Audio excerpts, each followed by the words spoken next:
Halo semuanya, perkenalkan nama saya Jessica Wiraputri dari kelas 11 IPS 1. Hari ini saya ingin membahas mengenai jasa perbankan yang sering kita pakai dari dulu hingga di era modern saat ini.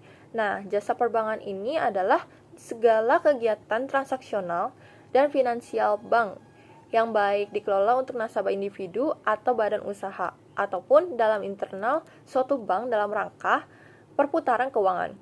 Lalu bagaimana asal-usul adanya jasa perbankan ini di Indonesia? Pertama kali di Indonesia pada zaman kolonial Belanda.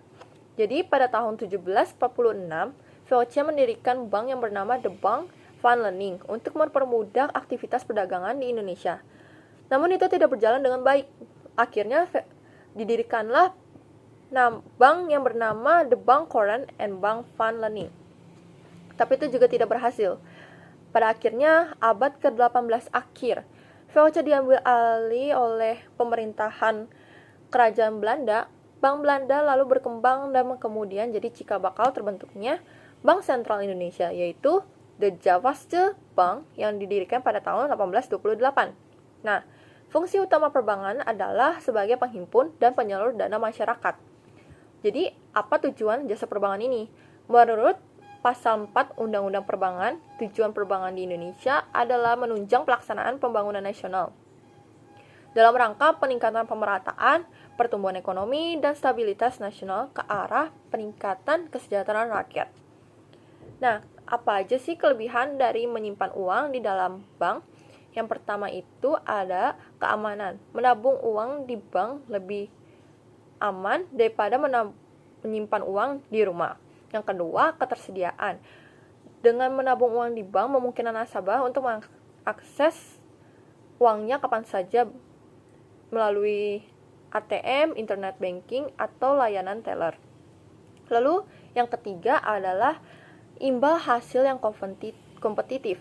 Bank menawarkan bunga atau imbal hasil untuk menarik si nasabah untuk menabung di banknya tersebut. Lalu yang keempat, ada memudahkan transaksi. Jadi menabung di bank ini memudahkan nasabah untuk melakukan transaksi, pembayaran tagihan atau instrumen lainnya dengan cara cepat dan mudah. Lalu kekurangan menyimpan uang di bank. Itu yang pertama ada biaya. Jadi mungkin beberapa bank menarik biaya administrasi bulanan atau biaya transaksi tertentu tergantung dengan layanan dan jenis rekening yang digunakan. Lalu yang kedua, keterbatasan jumlah penarikan. Jadi, bank hanya mengizinkan beberapa kali penarikan tunai dalam sebulan tanpa dikenakan biaya tambahan.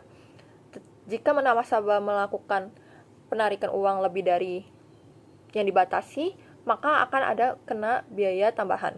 Lalu ketiga, tidak ada jaminan kehandalan.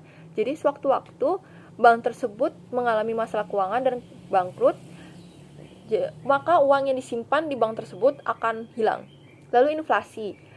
Uang yang disimpan di bank mungkin tidak akan berkembang nilainya seiring waktu.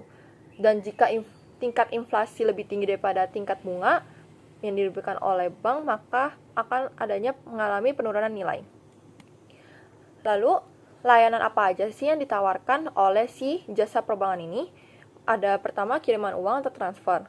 Terus kedua clearing, inkaso, safe deposit box, bank garansi, kartu kredit, dan juga ada uang elektronik atau stored value card.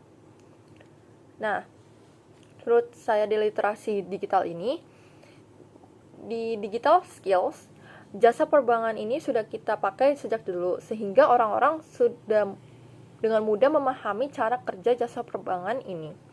Lalu untuk digital culture, zaman sudah berkembang dari yang kita menarik uang dari ATM untuk membayar kebutuhan kita dengan mudah dapat menggunakannya melalui internet banking. Lalu juga ada digital ethics. Jasa ini memiliki tanggung jawab penuh menjaga uang kita di bank. Jasa ini memastikan adanya tanggung jawab terhadap uang-uang tersebut, karena mereka menawarkan pelayanan tersebut.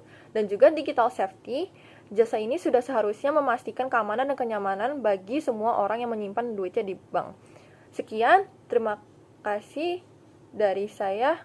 Semoga bermanfaat. Dah.